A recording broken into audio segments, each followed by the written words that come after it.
Please note this is general advice only. See your healthcare practitioner if you suffer from symptoms of stress or anxiety. Pass over to Dr. Shami. Right. Okay. Deep breath. Let's just take a moment and reflect. Oh, let's go back. Yeah. Let's take a moment and reflect over the last year. It's been a long year. I can't actually believe the year's over. And it was actually when I reflected on the last year, these were the key messages that came up. So loneliness, fear, and tons of change. We just have to adapt to change. And those three are actually major causes of stress and anxiety. And let's take a step back. Stress can vary from individual to individual. I mean, your reaction to stress is different from someone next to you. We're all unique. And so the last year, it can be such a different experience for everyone. And we can feel stress in so many different ways. And I sometimes feel like stress can be the feeling of overwhelm, pressure to get things done quickly, the mind never stopping, always on the go, always having something to do or to be somewhere. Now, some people thrive on this, and when I chat to patients, they go, but I love it. I love doing what I'm doing.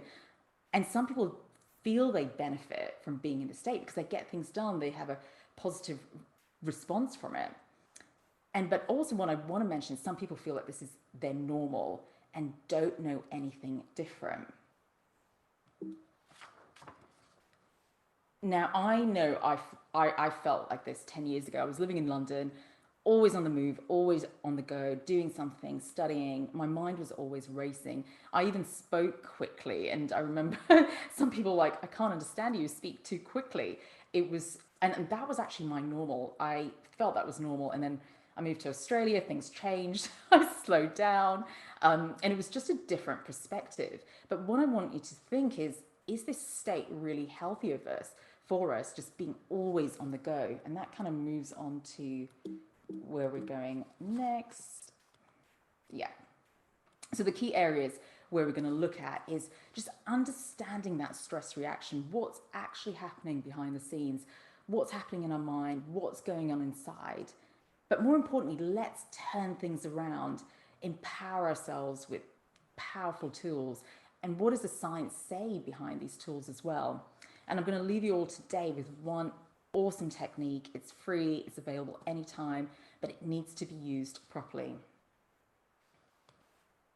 So let's start with the stress reaction.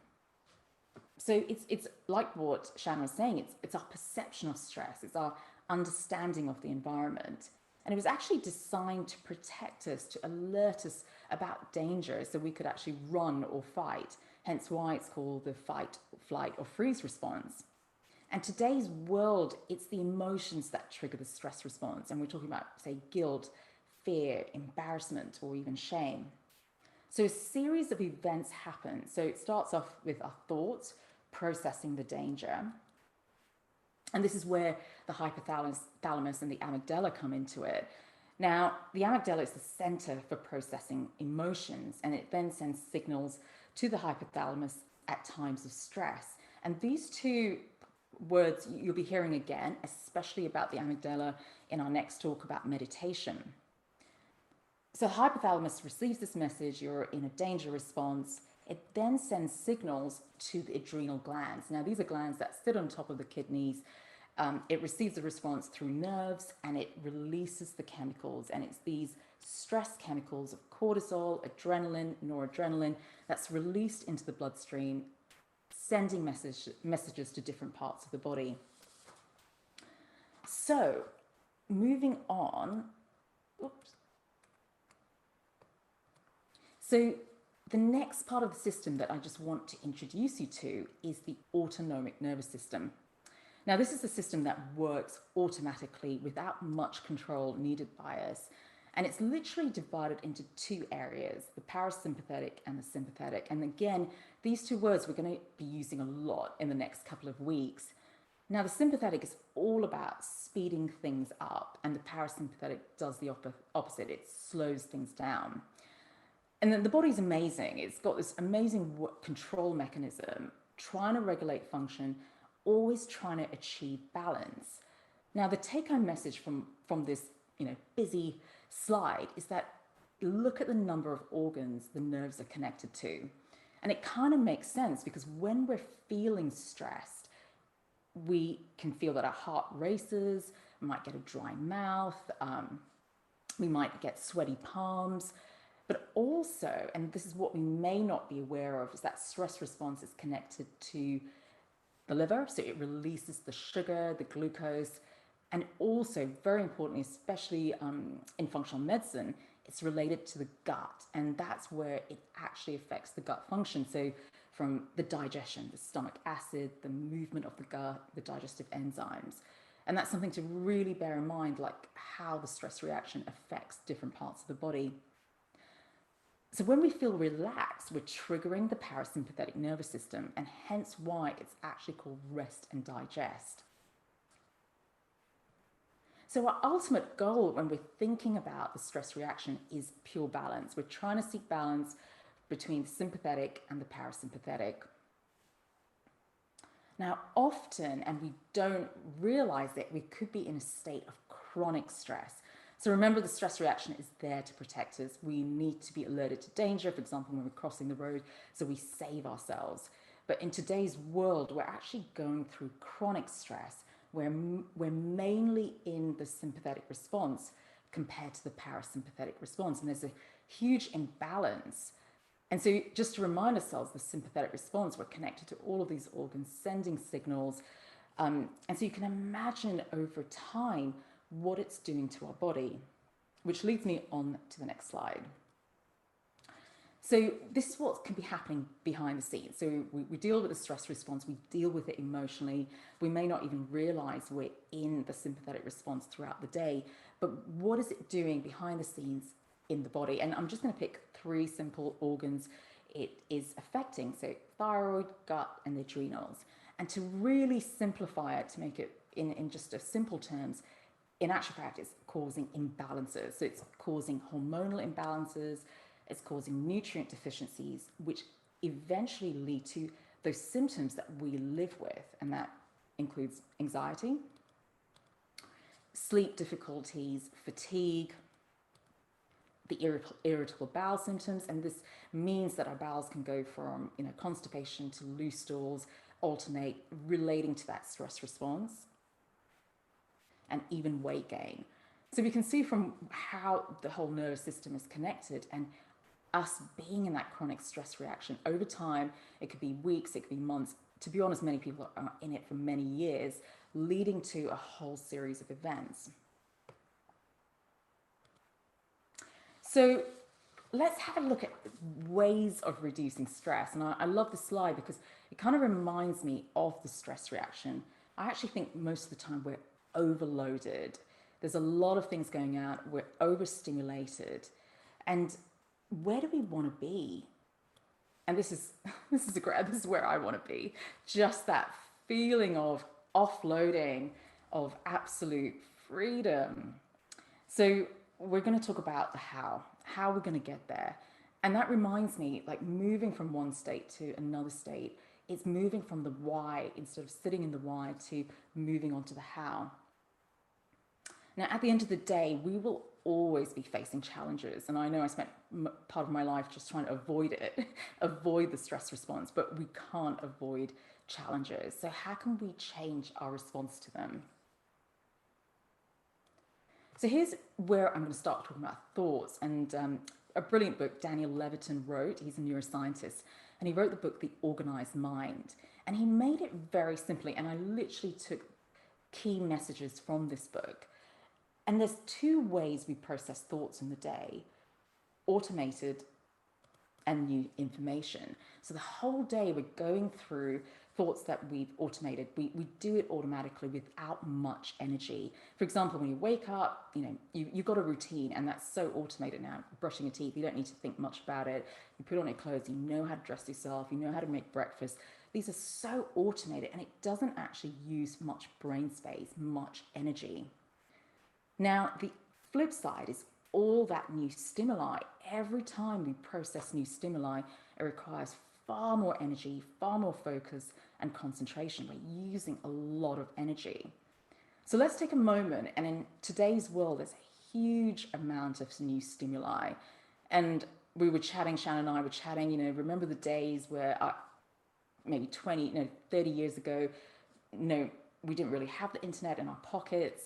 To find information, we had to go to the library, pick a book. It was just a journey to just go and find new information. And we were relying on radio and TV, and even that, it was limited. But now, wow, we've got this in our pockets. We can actually access so much information. And we both know you can get lost for hours processing new stimuli.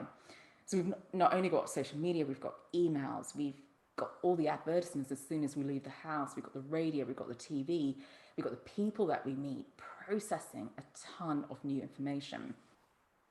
So can we do something about it? So let's have a look at how we can just be really smart with how we're gonna fill our day with. So we know that things that we've automated, things that we don't have to think about much, use less brain space versus all that new stimuli. So I've really listed in a really simple form of simple strategies to transform your day. Number one is super easy. Find a home for items. It sounds so simple, but it actually takes away so much brain space. I see so many times, we're looking for the keys, we're looking for the wallet, we're looking for things on a daily basis. We're using up valuable brain space. So find a home for things, keep putting it back to the same place. And before you know it, you've created a routine, you're not thinking about it, you're not wasting precious minutes in the day. Next one is, I love this, it's checklists. And you've probably heard of it. It's great for any repetitive or complex task where there's so many processes to remember. There was this great TED talk by Atul Gawande, and he's a surgeon in the States, and he's also a brilliant author. And one of the books was actually called The Checklist Manifesto. Now, he showed how routine tasks of surgeons have now become so complicated that mistakes are bound to happen. And it's just so easy for a doctor to miss a step or forget to ask a key questions, especially when they're stressed or under pressure. So he was trying to investigate, how can we change this? So he visited pilots, in fact, and he came up with solutions. And in summary, he goes, experts need checklists. We literally need guides that we can walk through the key steps in any complex procedure. And he basically said, no matter how expert you may be, well-designed checklists can improve outcomes. I certainly use checklists. I know we've got a ton of things to remember, and it's just an amazing way of not forgetting. So it's great for complex tasks. It's great for repetitive tasks, and you can use it on a daily basis. For example, grocery lists, or when you're traveling a lot, travel packing lists. Just automate as much as you can. And the next one is actually keeping a mind-wandering notebook. And I don't know if you've heard about this, but basically throughout the day, our mind wanders endlessly from one topic to another. And I always kind of relate it to like our very own personal assistant, our own reminder system. It's like, got to do that, don't forget that. And it's constantly using up our brain space. So how about having a notebook and externalizing those thoughts? And interestingly, Sheryl Sandberg, CEO of Facebook, uses it. So it's just being really mindful of, right, what can I automate and how much new stimuli can I reduce? Which brings me on to press the mute button. And I call it this: what can you press mute on in the day?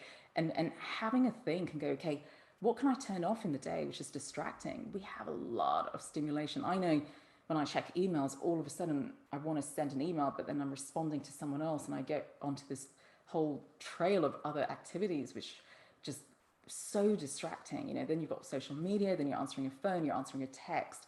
We're extremely distracted, and we're overstimulated. So what can you turn off today? What can you turn off tomorrow?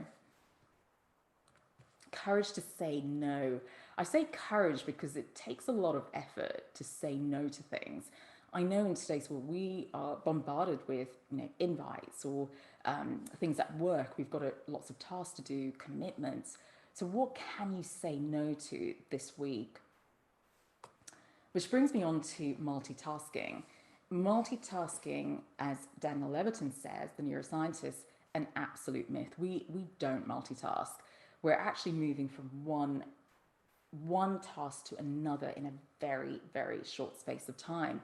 So can you imagine the amount of extra pressure we put our brains through just by forcing ourselves to go from one task to another in seconds? So what can you stop multitasking today? Checking emails while on the phone, while speaking to people. What about meal times? I see, especially during lunch break, people are on their phones watching a video and eating. We're actually not focusing on one task one task at a time.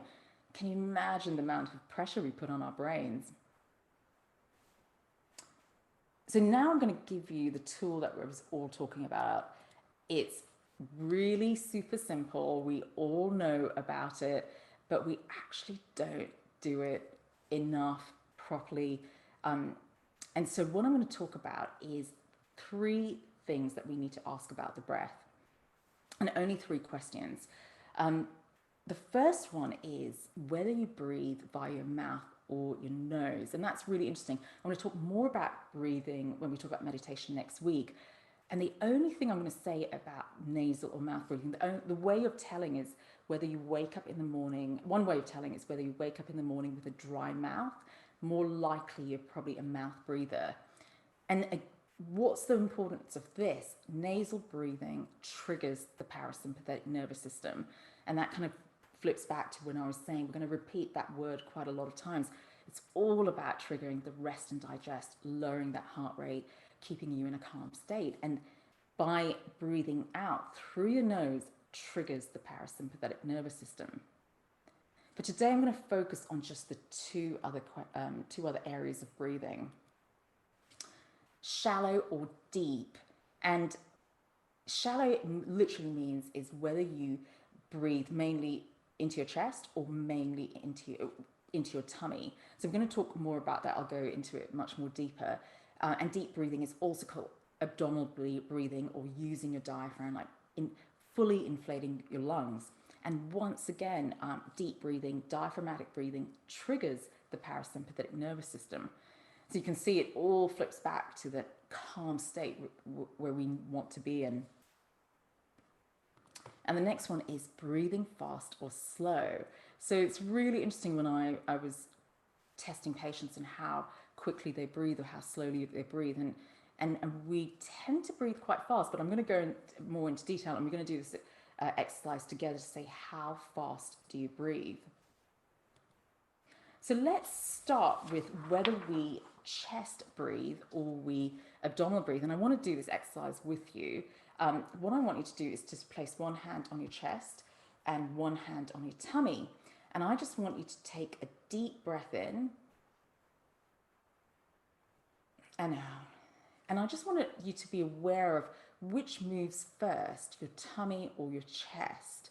And I don't know if you want to enter the chat too. I know I can't see it, but I think Shannon can, whether it was chest or tummy. Breathing in. So if your chest breathing, Sorry, Shammy. That's when I'm trying to click on things to look at the chat. I'm flicking you over. So I just wanted to read out some of the chat. We've got a few chest breathers and we've got a tummy breather. I know myself, I'm a little bit ahead. I have learnt about the stomach breathing. So I was a stomach breather, and particularly because while we were talking about breathing, I was like, breathing in my stomach. We've got someone who says chest expands first for me, and chest. So we've got a lot of chest breathers, Dr. Shami. Excellent. So let's see. Excellent. So, yep, excellent. Oh, have I got back the control, Shannon? Yeah. Oh. No, let me just, waiting for you to control your screen. Do you want me to just? Yeah, great.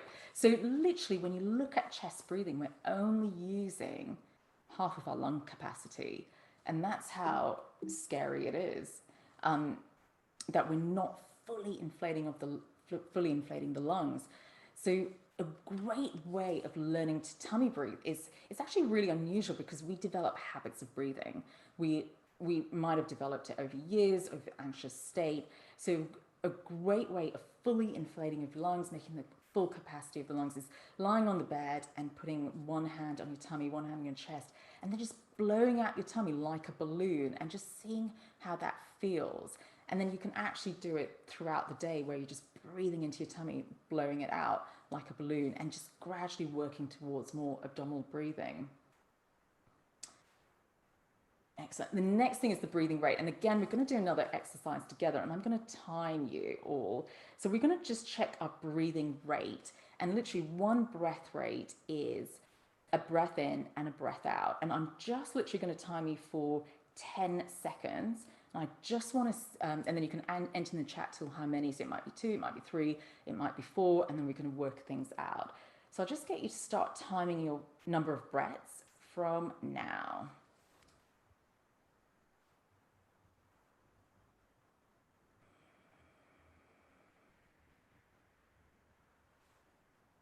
And stop.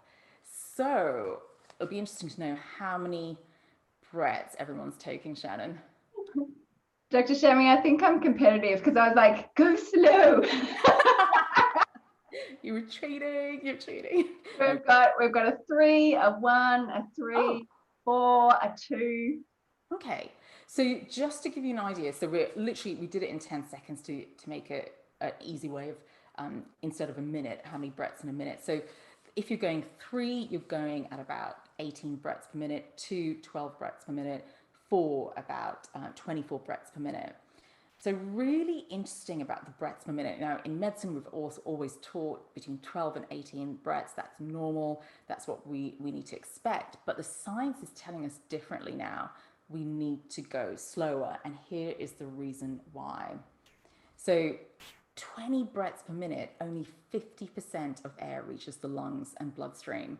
And that just blew me away. And I was like, wow, when we're breathing fast, only 50% of air reaches the lung. And if we move on to the next, 12 breaths per minute, already it goes up to 70% of air reaches the lungs. And if you go even slower at 6 breaths, 85% of air. Now, that blew my mind. And I was like, wow, we are actually breathing quite, first of all, shallow. So only using 50% of lungs. We're breathing quite fast. So we're not getting enough of the air. Now, and it's interestingly when you look at yoga breathing, we look at meditation, we look at mantras, they actually go to about 6 breaths per minute. So that's so interesting. So when we're practicing the meditation, the mantras, the yoga breathing, we're actually getting to the breath rate that we want to be in order to be in a calm state. So really, really, really interesting. Excellent. So I wanted to mention this. It was called email apnea. And in my research, I found that really amusing, and I'm going to put my hand up to it. And basically what happened is a former executive at Apple, she noticed that a majority of people, about 80%, showed that they held their breath when they were checking their emails, or they were shallow breathing. And so this was really interesting. And really, really interesting. And it's just a sign that today's world, like we've got, some people have 150 to 200 emails to check. What does it feel like when we're checking emails? We're actually putting ourselves in that stress response. So it's just a good reminder. And I think I'm doing it. Oh my God, what are they going to say? What's my next email? So it's really just a reminder, how are you breathing? Even when you're doing your daily tasks, can you take a few deep breaths before starting? So the take-home message is just literally this. Our goal in the next 6 weeks is to find balance. It's all about balancing the parasympathetic with the sympathetic. We're going to give you tons of strategies like what we discussed today. So some great resources. I've got an amazing yoga therapist in my team, Erica Newbury, and she's done a great breathing video, and this is the link to it. And that we've created some great information sheets on creating headspace, all the things that we talked about. And one thing I want to mention is, I mentioned about, let's move from the why to the how. we want to move from the stress response to how can we solve the problem. And not many of you may have known, the CIA used this thing called the Phoenix questions, and it's about maybe 40 questions, and that's how they help problem solve. So I've got an information sheet on that, and it's just empowering ourselves of moving from the why to the how. Excellent. So the challenge for the week is literally, let's breathe deeply, let's breathe slowly. And what I want to say is let's make it part of your day. So let's create moments in the day, for example, before meal times. Take some nice, deep, slow breaths, improving our digestion. What about before opening an email? What about beginning your day with some deep breaths? What about ending your day with some deep breaths? What about at the traffic lights? Make it part of your day, because I know, people say have moments of breathing practice, but I think that's not enough to rewire, to retrain the way we breathe. We need to make it part of your day, and you'll see a transformation, how you feel. We know it's linked to the parasympathetic. We're going to create that element of calmness, and it's going to be an amazing tool and another great addition and a great foundation to meditation. So my key message is make it part of your day. When you are feeling a bit overwhelmed, when you are feeling a bit stressed, let's go into deep, slower breathing and just to see how you feel. And soon it'll become a new habit. Before you know it, you wouldn't have to think about it, but it takes practice for that to happen. Shami, it might be worthwhile, before we came on, but both Dr. Shami and I, we were quite excited to come on tonight. But I know before we started, my heart rate was a little bit elevated. And I said to Dr. Shami, I've been doing deep breathing, because what I've learned is to associate that heightened awareness to knowing that actually the way to calm myself is to breathe more deeply. And so if you can become more aware of what's going on within your body, and instead of thinking this is a bad thing, oh my God, my heart's racing, it's a bad thing, I'm stressed out, have that as a trigger of going, how do I now bring my body back into that parasympathetic state by breathing and just starting to breathe a bit deeply, and it helped us. I'm calm now, I'm relaxed, show it up.